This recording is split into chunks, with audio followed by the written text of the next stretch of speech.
नमस्कार भाइयों बहनों।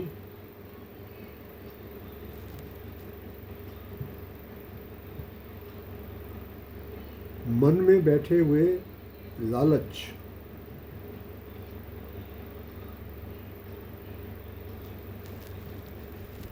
ये हमें गलत राह पे डाल देते हैं।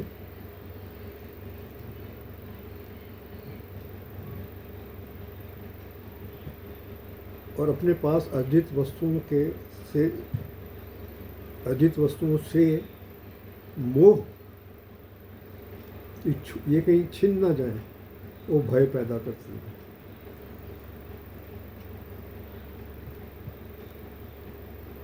तो जहाँ लालच है वहाँ भय के कारण, भय के बीज उत्पन्न हो ही जाएंगे।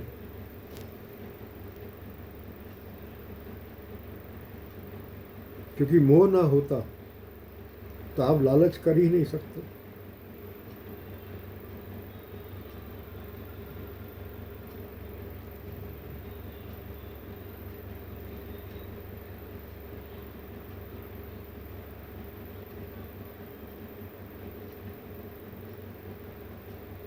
जहाँ मोह है वहाँ प्राप्त करने की इच्छा जागृत होगी ही।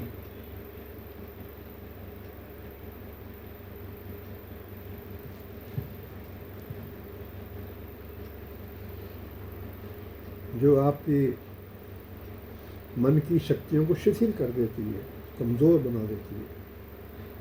इससे जो कमज़ोरी आपके मन में आई,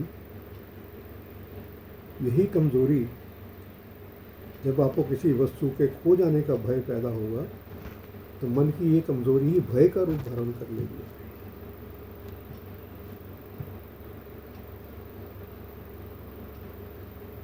भय से मुक्त हो जाए, समस्त समस्याओं की समाप्ति, सारा काम आपका हो गया। अगर आप भयभीत नहीं हैं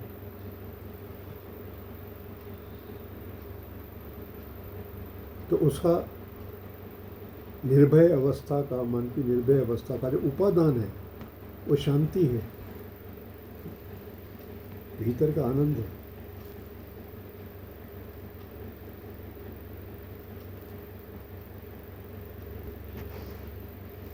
तो आप एक ही चीज़ चुन सकते हैं, या तो संसार में के पचड़ों में अपने को बांध कर एक अत्यंत दयनीय, भयावह, दुखी अवस्था को प्राप्त होना, या इस तथ्य को समझकर इससे मुक्त हो जाना।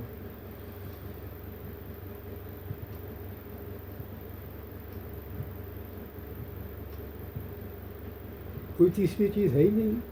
आपकी मन की अवस्था में दो ही हैं। पकड़ोगे किसी चीज़ को तो भय के कारण आएंगे, पकड़ी चीज़ को छोड़ दोगे तो भय समाप्त हो जाएगा। प्रकृति आपकी व्यवस्थाओं को नहीं देखती, उसके सिद्धांत तो ईश्वर द्वारा सृजित है।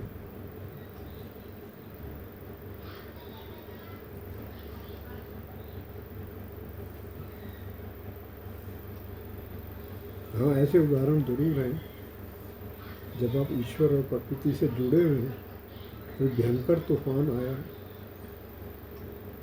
आपके घर को नहीं छुएगा, वो आपका घर बचेगा, या आप जैसे किसी और का घर बचेगा। ऐसे किस्से हुए हैं, सुने हैं मैंने।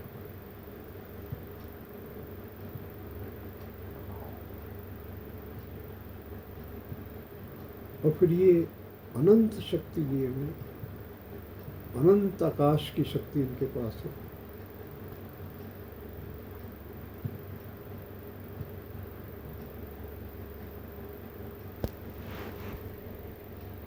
इनके साथ जुड़ के जियोगे तो कोई व्यक्ति आपको धोखा दे नहीं सकता, क्योंकि धोखा देने वाले व्यक्ति के अंदर के मनोभाव आपकी तुरंत पकड़ में आ जाएंगे। अन्यथा तो वो आपको पता नहीं कहाँ की बातों में लुभा के फंसा देगा, फर्जी जमीन की रजिस्ट्री आपको कर देगा।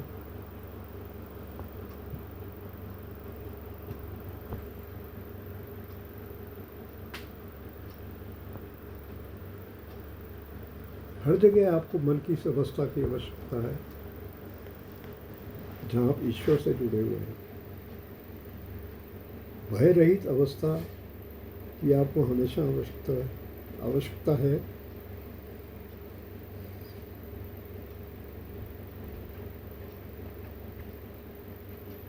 भय मुक्ति के बाद ही निर्वाण आत्ममुक्ति की तरफ कदम बढ़ते हैं। या भय मुक्ति हुई नहीं, आत्ममुक्ति उसी क्षण। ये भय भी कीचड़ के समान है, इसकी भी सफाई करनी पड़ती है।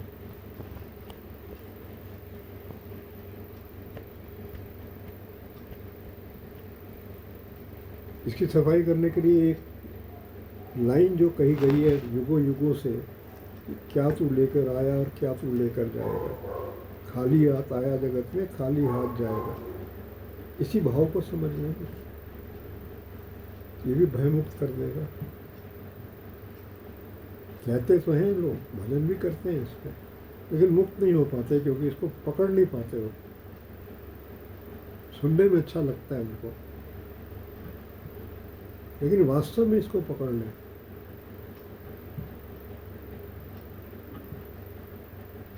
सुबह खा लिया तो शाम के खाने का ठिकाना नहीं।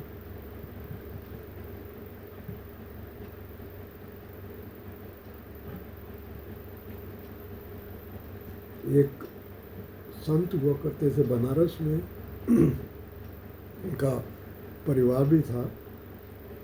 अपने परिवार की व्यवस्था के लिए उनके पास एक फूटी कौड़ी भी नहीं थी। शिव भक्त थे वो, शिव जी को छोड़ दिया। तो मरना तो है ही, भूख से ही मर जाएंगे, कोई बात नहीं। 3 दिन इस अवस्था में गुजारे।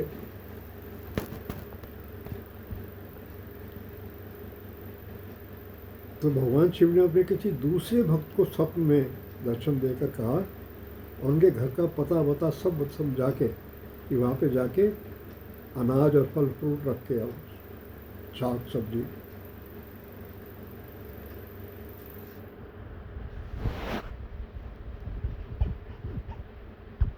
अपने भक्त को भगवान भूखा कैसे मरने दे सकता है?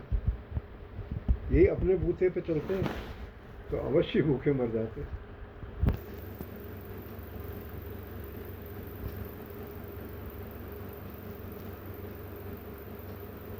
अपने कार्य संसार करते हुए ईश्वर पर आश्रित रहकर वही श्रेष्ठ है।